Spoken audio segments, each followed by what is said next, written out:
come ho accennato, sarà in inglese. Vi faccio una brevissima introduzione in italiano, così anche per chi magari ha un po' di fatica con l'inglese sa con chi sto per parlare. Parliamo di Angel McGhee, che è una professionista psichica, attenzione, una medium molto preparata, ha collaborato con e collabora con la polizia inglese, ci sono fior di interviste in cui vari capi di dipartimento e chief police parlano della sua capacità e di come è riuscita a risolvere casi che altrimenti sarebbero stati irrisolvibili, quindi un personaggio sicuramente estremamente interessante, quindi vi consiglio di seguire, magari anche spizzichi e bocconi se l'inglese non è proprio la vostra lingua forte. Detto questo, ora passo all'inglese, quindi rifarò il pezzo in inglese e poi la introduco.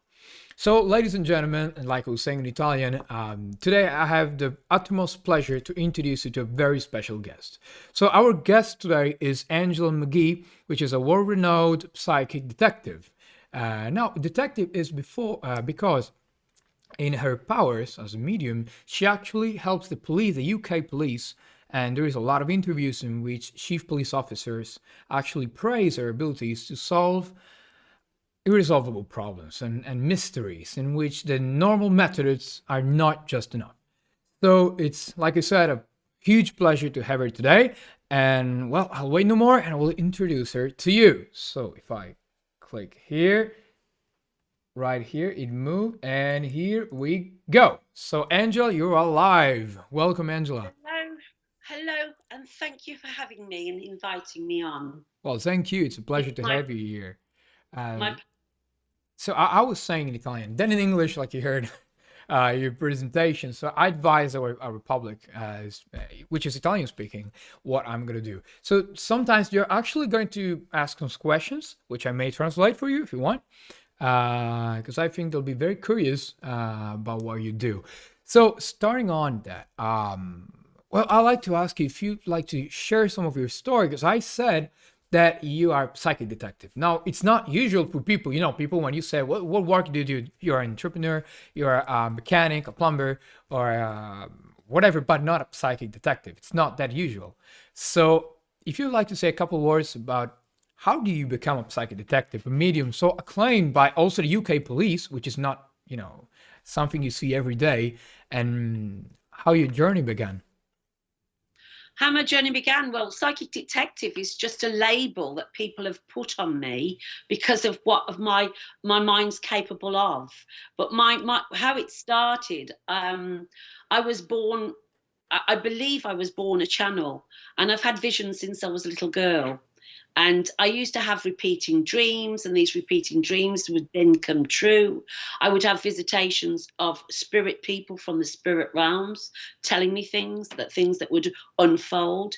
I remember two prophecies. I spent some of my childhood in a convent, Mm-hmm. and I used to dream about two nuns, but as I left the convent, most people would say it was trauma on the brain because of the experience of being Mm-hmm. in there.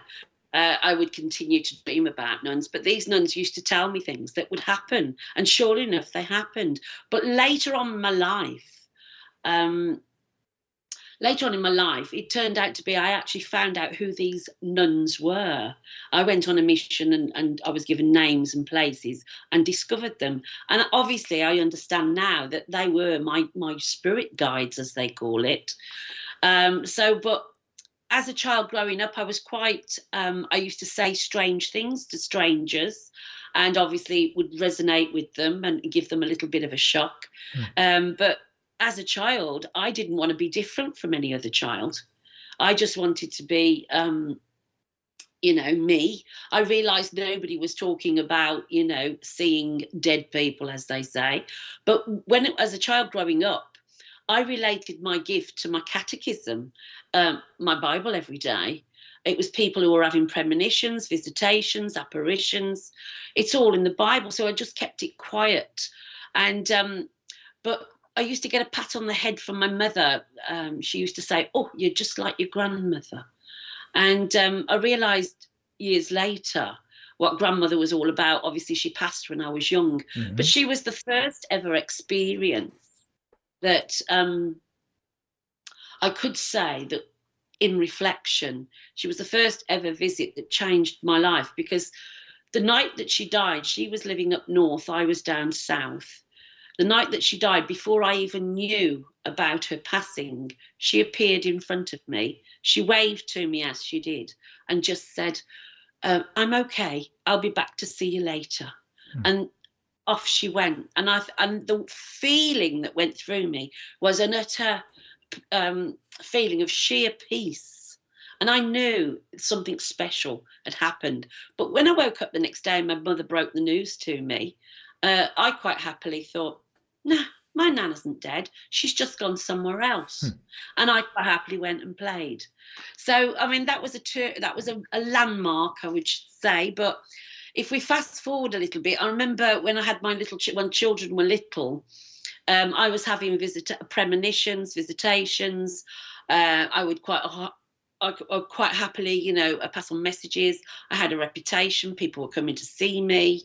But then I obviously, like a good Catholic girl, I went and confessed to the local priest. I wanted to know more about what was happening with me and my visions. And when I explained, he just said, take it as a gift from God, but be careful what you do with it. Because it's not about self-empowerment. It's about bringing hope, love and comfort to people. But then we'll fast forward a little bit. But the link to the detective work, I mean, it initially started, I mean, I was an established medium in those days, known throughout Britain. But when the detective work started was the fact that I was out shopping one day, and I felt so compelled to give a lady in the shop a message from her mother, which sometimes I'm totally instrumented and taken over and say words and actions. I felt compelled to tell her a message from her mother. She was the lady 10 years on would call me and say to me, I'm now a publican, which is a person that owns a bar. I'm now a publican. There's been a murder. I'm sure you'll be able to help. Please come down. And it was with her invitation that basically changed my life, because then it started to make the connection to the police, because the police found out that this so-called medium had been down to the crime scene, and I had one flashing vision after another, piecing it all together. And I knew things, and I told, obviously, the victim's family what I saw and I heard. And, of course, they relayed it to the police. And then that was the initial invitation. Of course, I had a phone call from the police saying, can we come and interview you? And that was the start of that incident. I mean, you know, they always say that God has a greater picture and he has a greater plan. That incident, I thought, was all tucked away, done and dusted. I told them where they were going to find the safe. I told them that it was 3 men and a woman, and they wouldn't actually round them up until 3 months' time. And it was actually 3 months to the day of my visit that they did round up 3 men and a woman involved with murder. And so you can imagine, there's me, tucked it away, thinking it's another one of my experiences. What a wonderful experience. But 3 years after that, I had a TV company from Canada phone me up and say, we believe you're the crime-solving medium. Have you got a good story to tell? And I remember that first very, very powerful communication in that murder. And then they said, do you think the police will talk? And do you think the family? And I said, I haven't seen them for 3 years, and I only met them for a few hours. So, you know, they said, don't worry, we'll do the research. Hence, the TV series came out of that, the episode in the TV series. So that was my connection. But since then, obviously, word spread about. I get detectives come in disguise. They come for a private sitting, and then I look at them, and then I look and I say, I can see a blue uniform with you, you know, saying that they're the detectives. And they come on a private, and they also phone up and say, what do you think of this case? Because obviously a case that's in the news or whatever. And I get involved. I mean, there's been an occasion, or many occasions, where I'm taken to locations. I was taken, one that springs to mind, it was a case of a serial killer case. The detective said, could you spend the day with me? I want to take you to several locations. So I did. And of course, one thing after another, I just like draw the car up into an area. The first place was a housing full of houses, a housing estate. And they just said, tell me what you sense and feel here. And I just said, it's the house in the cul-de-sac I want to go to. And of course, I went and had a look at the house in the cul-de-sac. And as I looked at the house, I had a vision of a boy hanging on the stairwell. And I got back in the car and I said, Bob, there was a boy found hanging in that house, but it's not now, it's the 1980s. So, and he said, you're exactly right. So I could tell you many a story because that's such a long saga. But that was my, first connections with the police. But 9 times out of 10, it's the family that connect me. They say, please come, we've lost a child, or we think he's been murdered, or, he is murdered, or whatever. They ask me to go to locations with families sometimes, and with actually with journalists is another one, because they have the link to the detectives. So I've been on numerous cases with journalists, families, police, for various reasons. But my latest case was, it was from a client in London who phoned me for a what they call a reading. And she just said, my cousin's been missing since Christmas, since last Christmas, whatever. She said, but what I'm calling for is they've actually got a man, they're charging him, they're taking him to court, but they haven't got the body. So they had enough evidence, or yes, whatever, they worked with enough evidence to take him to court. But she wanted to know, is he the man, and will he get a sentence? So I just said, send me a photograph, and sometimes send a photograph. I look into the windows of the soul, which is the eyes. And then, of course, I said, yes, he is the man. And then all of a sudden I just went, oh, I can see his car. It's going up and down the Luton Road on the night that your cousin went missing. And she said she was in the middle of the court case when she connected with me.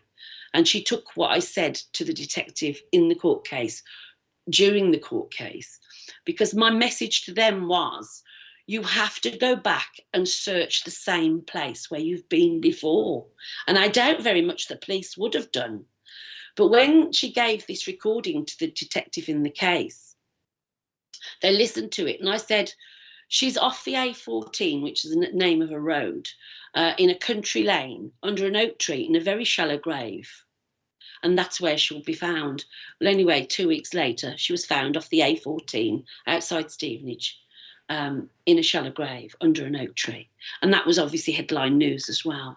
But not my findings, but obviously the family then went and told the press about, what help I was able to give.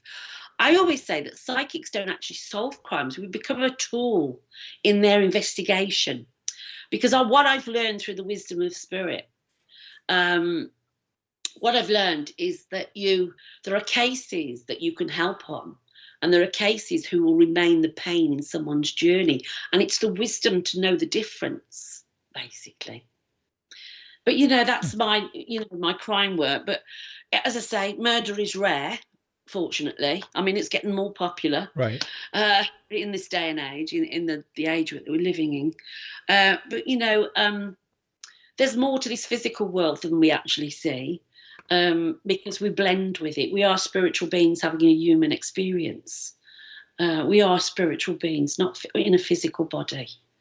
And if we can grow from that knowledge, we can grow, because life doesn't seem so difficult.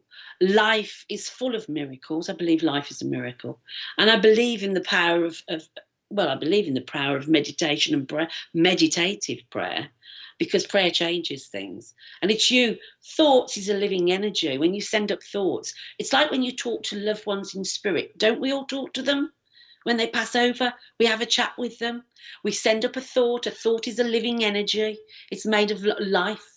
They send up a thought, they've connected with that thought, and they transcend their thoughts back to us. It's only me as a medium that can decipher it, because I'm what you call a so-called medium, but everybody is capable of receiving. It's just knowing how to open up and how to change our thought process, basically. Yeah, everyone has the opportunity, but this doesn't mean they will actually use it. So, but they have the chance, like you said. It depends on what your point of view is on life. If you think the life is just like that we were talking before, cars and walls. There is nothing more to it. It's hard to see. But if not, a lot of doors open. Now, while we were speaking, a lot of people were writing here and asking questions. So, and they asked too, well, could you give up, translate in Italian what you were saying? Yeah, they were saying, like Anna is saying, if you can translate some of the things you said. So I'll just be saying now that a couple things, but I won't be able to translate that often. So I'll just switch to Italian for a minute and I'll tell them a couple things.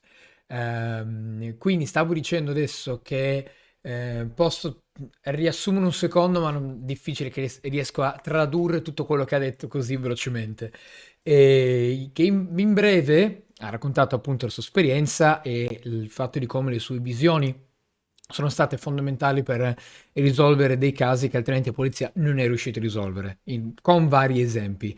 E parlando ovviamente di come in realtà, e questo interessante, lo lascio qui per tutti, secondo lei ognuno di noi ha dei poteri psichici, dipende poi da quanto noi siamo in grado di usarli.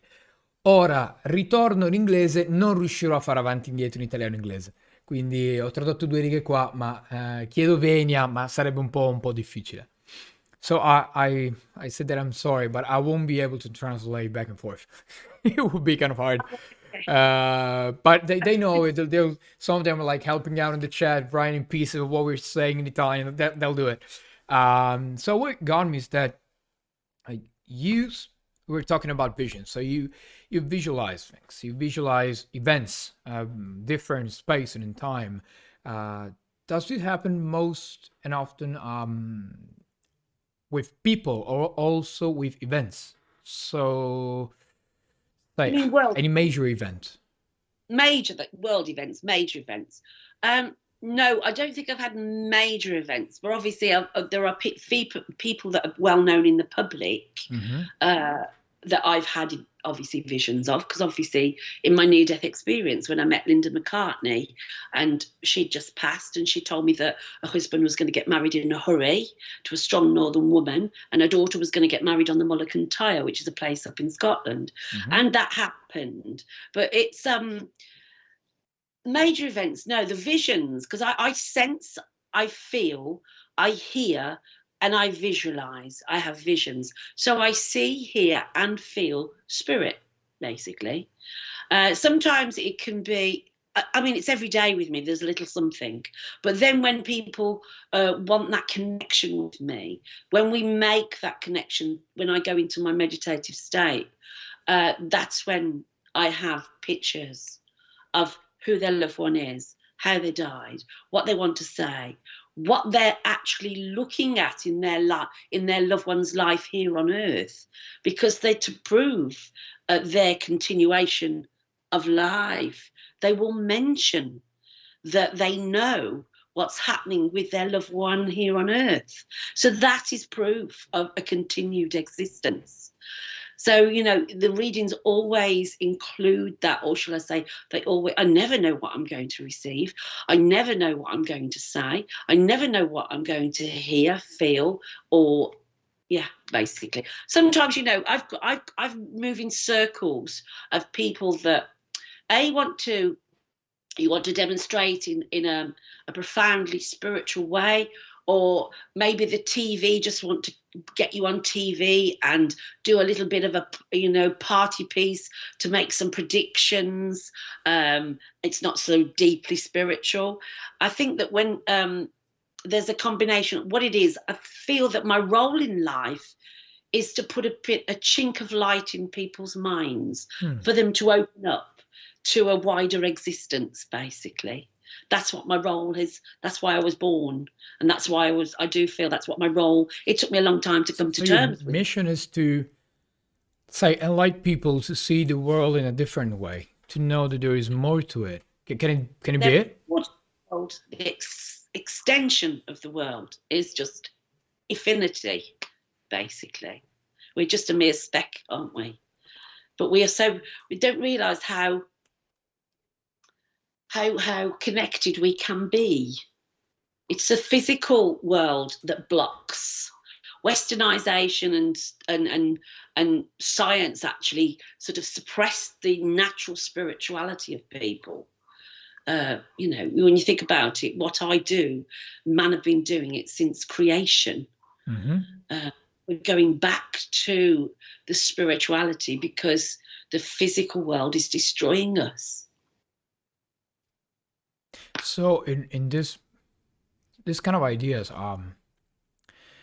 many people, like you said, do not, well, they don't have a clue about all of this, and they live in a physical world, which is not a bad thing by itself, but it is a bad thing in the measure in which it becomes the only world they know. They don't know that there is something else, or else they think that it's the uppermost thing you can actually admire to, or see or feel. So mostly, like, we really, some people really think that we just evolved from monkeys to, you know, become humans and drive cars, and that's it. There is nothing more. There is nothing connected. Even though, like we were talking before, even science, say science, I mean, not modern, white world science, let's say. So what everyone knows and everyone sees, admitted that we're all connected, you know, by quantum physics, say. So what can someone do? If I might ask, what could someone do? They're living their physical world. They have no clue about psychic powers or anything else. What could they do to begin a journey in which they can see something else? Or what you're saying?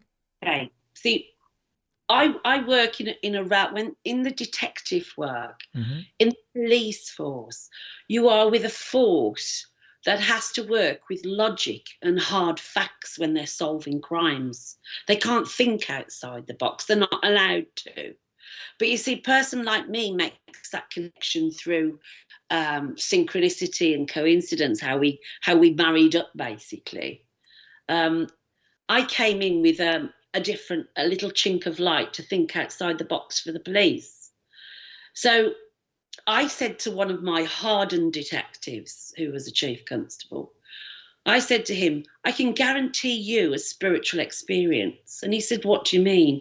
I said, if you don't have one in this life or have a number, it'll be on the moment that you take your last breath and you will realize you're going into another place where your loved ones are, or the fact is that your loved ones will come to greet you and cross you over. But that's what happens. We can live spiritually by being conscious of ourselves, basically, because spirituality starts within. It's about recognize your own soul, your own spirit. And the fact that through meditative prayer, you will see how your life changes once you start to do meditative prayer. When we have obstacles in, oops, sorry. When we have obstacles in our life, when we're reduced to despair, I always say that's when you become closest to God. I see God as the universal energy. God has never been seen. He infiltrates through everything that's created. So when we're in our greatest despair, we're in it closest to God because the physical world is no longer important to us. And we are sending up thoughts and prayers, please help me. And that's when you will get your answers, because you can talk. It's almost like in meditation, you can ask and you will get your answers. Remember, prayers is your asking, meditation is your answers, and you will be shown, because once we meditate, we rise through the chakra colors.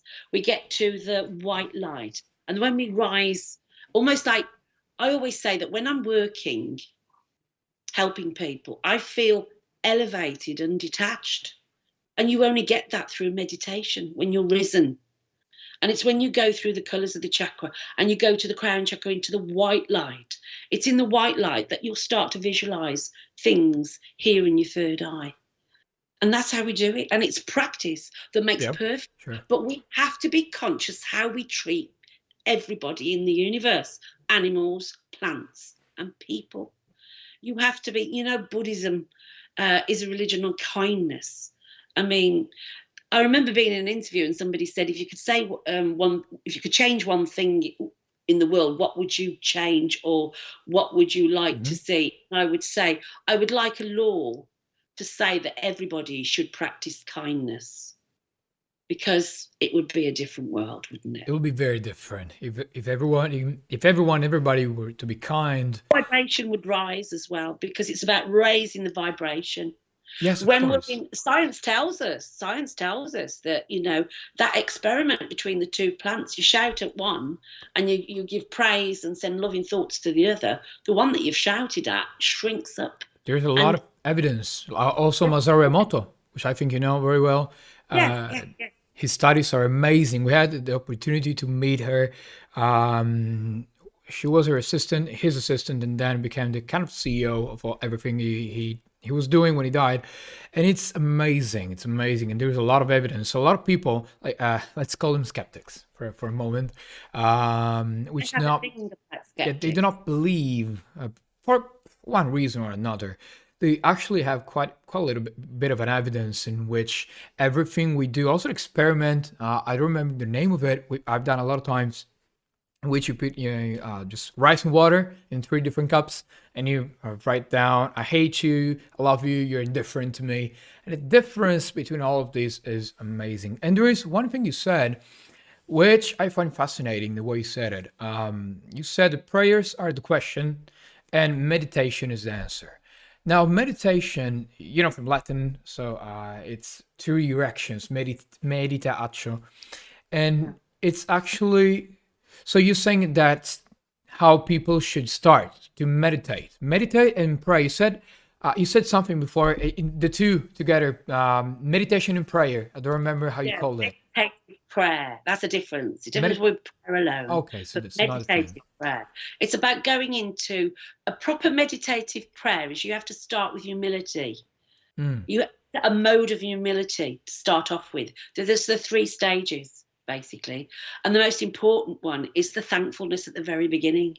It's about being thankful in gratitude. If you live in gratitude, yeah, or you're conscious of, even we forget to thank people. We're human beings. We're all imperfect. The physical body's imperfect. We are imperfect. But as a soul, we can live in gratitude, and that changes the vibration. So when before we want our answers, we go into a mode of humility, and then we go into, which is thankfulness. And then obviously we say our prayers, and then obviously we wait as we rise into that higher consciousness, to wait for our answers. I've always had my answers in prayer. I mean, it used to be a little joke when the kids were little. I used to say, I'm going to the cathedral to go on the big white telephone. I'd go in, sit in the long silence, not go to mass, just go in, sit in the long silence, light a candle, said a prayer. And then sure enough, this one vision appeared in front of me. And it was a vision of what was happening outside the cathedral. And I thought, and then the voice came and went, the voice, when I say the voice, it's not voice in your ear, it's a voice in your mind. It just said you will get your answers in visions. And I just knew. And it's just, that's the quirky person I am, because people, I live in kind of, a world surrounded by not so much people who are on my spiritual level, because obviously I've got to be in a world where I'm trying to open up people and give them a little bit of chink of light, as they say. So that's my mission in life, I feel. And I've understood, or it's took many years or many decades to understand what the purpose, why I'm here, what I'm doing it for. I mean, and every day I'm in awe of it, because I'm still that little girl trying to understand all what's happening with my physical body, my brain, my mind, my spiritual, my spirit, shall we say, my soul. So it's a learning curve for me still. mm. I've been doing it for decades. It's still a learning curve. I try and wake up and say thank you for the fact that I've woke up. You know, Sure, that's you can't take it for granted. You never know. that's right. So, thankful that you wake up. And I find that, people on the outside of me, when they look in, they think I live in a different world. And they go, you in your little world. And I go, oh, yeah. They're curious. And once you've dropped a little bit of curiosity into their mind, that's a little chink of light going on. And then it's like, and they go, in your world, what happens? Or, in your world. And I go, it's your world as well, we're living in a miracle. We are a miracle. The world is a miracle. And we are part of the big miracle. And you can change by, practice of meditative prayer and making a conscious effort of being kind, basically. So that's how they could start. And what I find, which is, I actually I like a lot this idea of what you're saying about how one can start in activating this kind of powers. Let's call them like powers for everyone. They could be powers. It's that when also in the chat they were asking about how can someone start if they don't have such powers or such talent. And what you said, it's well, I'm enthusiastic to say, but people they were expecting some mystery, some secret, never told, that nobody has ever heard of. But actually, you were talking about meditation. You were talking about prayer. So you are talking about gratitude and kindness. So you're not talking about reinventing hot water or fire or electricity. It's something that within the reach of every people, every single one of us, and also it's something that probably I think everyone has heard in his or her life at least once, to be kind, to be thankful of what we have. But like I like to say, repetita iuvant. So you have to hear it many times before you actually do it and feel it. Because it's one thing to hear things, to read them. When you go to a training event and you have like Tony Robbins tell you what to do and how to behave, you can hear it 1,000 times. But if you don't apply to it, if you don't do it, nothing's going to happen. So I think here people have a powerful and marvelous lesson in which if you want to unlock your true power, you don't have to jump through the hoops and become some like monk with superpowers. You have to start within your reach, which is being kind. And I like to underline this because a lot of people forget it. But when you're kind to you, like you said, and that's what I believe too, when you're kind to life, life is kind to you. So it just works. Cause effect, isn't it? It's cause and effect. But no, when you say this life isn't about trying to blanket, cover it over with kindness, because I do believe this earth plane, we're here to be trialed and tested. And I do feel that you don't grow. You grow so much on meditation and not on a yoga mat, but it's life experiences that will develop your soul as well. So there's a combination of that going on. The more lessons you have, the more you succumb to the power of the universe. So the lessons in life teach us, the lessons in life that will mellow us, the lessons in life that will draw us or make us that connection. Because I always say that in my greatest despair in life, I've been shown the greatest evidence of the spirit realms. So, I mean, and then I come away feeling in awe of it and feeling very humbled. And then I say, God, why me? And then a little voice will come back and go, well, why not you? Because why not everybody else? I like this. Why not? Why not? It's the other way around. That's right. That I think this can help a lot of people now, and which, of course, in this particular moment of history, there is a lot to complain about. Let's say it. Let it be governments, let it be the health situation, let it be whatever we know. I mean, in every nation, there is something that people could say, hey, it could have been better. It could have been the 80s for some of them. But I've traveled a lot and also seen that it could have been much worse. Like in India, in which doesn't matter the year, it could have been 2016. It wouldn't be a nice place to live in, especially in the south. And all these travels in these areas of the world, the poorest regions, taught me that you're never thankful enough.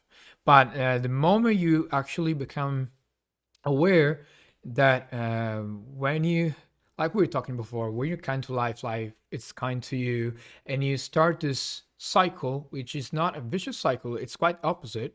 It just helps you to see things which are otherwise invisible, like the powers you were talking about.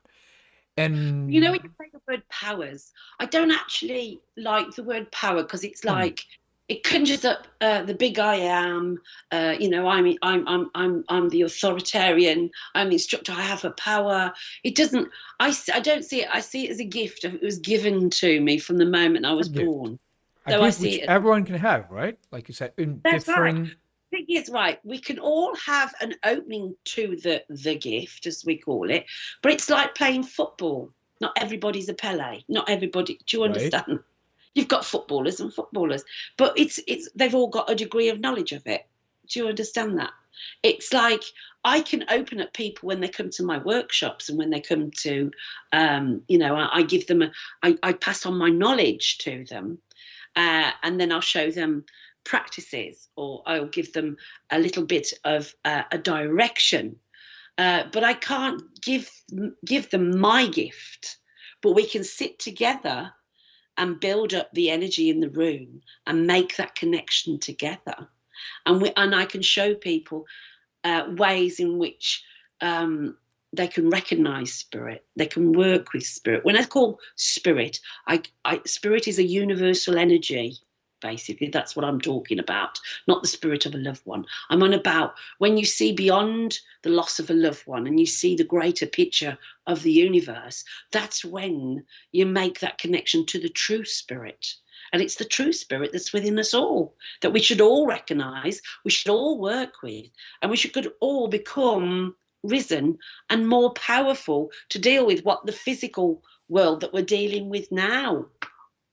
So it's like working on a skill rather than a power, like you said. I like this kind of I like this kind of Yeah. vision in regard. I like it a lot. It helps people to know that it's not something that they're locked out of. They all can reach this It's level. all there for you. God's universe is there for you. Yeah, it's That's a what it different is. way to see it. I like it a lot. I like it a lot. It's like a skill, like you say, like soccer. You may not be Pele or Maradona, but still you can play, you can learn, and you can become very Yeah. good at it. So I like it a lot. And Angela, we're actually at the end of our time for interview. Like I said, I wish we had way more time because there's a lot of things to talk about, and it's very interesting for us, but also for people. I know you can't see the chat, but there's people here actively translating, like almost in real time, writing down in Italian, so that everyone can hear and actually read what you're saying. So they're very enthusiastic about everything you said. And before we wave goodbye, is there any last Oh. advice you'd like to say to our public? Anyway, so I should say to your public, just believe that there is a world beyond this and we're not in control. We are playing a part and we can have an active part. And I say that the believers, it takes belief. It's the believers that are the receivers. So say it again. It's the believers. It's the believers that are the receivers. The one that, when you succumb to the universal power, the God universe, the universal energy, when you actually agree to, let's have a look at this, let's try and work with this, when we succumb to the power of the universal energy, that's all we need is the succumb. But it's when we believe as well. And it's the believers are the receivers. So When you you say, receive if you believe. yes, you will receive if you believe. It's Otherwise, if you don't, receivers. nothing's That's gonna when you happen. relax and you've succumbed to the power and you go, yeah, I do believe, God, I do believe. And then you will be shown, the mysteries of life. I like it a lot. You receive if you believe. I like it a lot, and I think yeah, they're writing down they're translating it. Segreti ricevi. That would be the phrase in Italian, What? and so like if you believe you receive segreti ricevi. Oh, right, okay. That's how they say it. They say it. I'll have to learn Italian and know because I've had my DNA done and I'm 20% Italian. Oh well then. There you go. That's why I talk with my hands. Right, yeah, I see you Italians Yeah, do I a talk lot with do a my hands lot all that. the time. Right, awesome. Well, Angela, it was an absolute pleasure to have you today. It was very interesting, quite amazing actually. And I, like you said, I liked a lot the fact that we're speaking about something which is within the reach of everyone, as long as they want to be kind, as long know how important it is to be grateful and thankful and to just connect with life. So the Yeah. life can connect with us. So that's how it Yeah. works. So Angela, again, thank you a lot for being here with us Thank you today. so much. Thank you so much, Talk. It's been absolutely lovely to speak to you. Thank And you. well, hope we can do it again sometime. Yeah, sure. I love to. I love to. I think There's I should so have your much more. There Skype is so contact. much So more. yeah, that's So much great. more to talk. That's great. God Angela, bless. thank God you very bless. much. Have a wonderful day. Goodbye. Bye.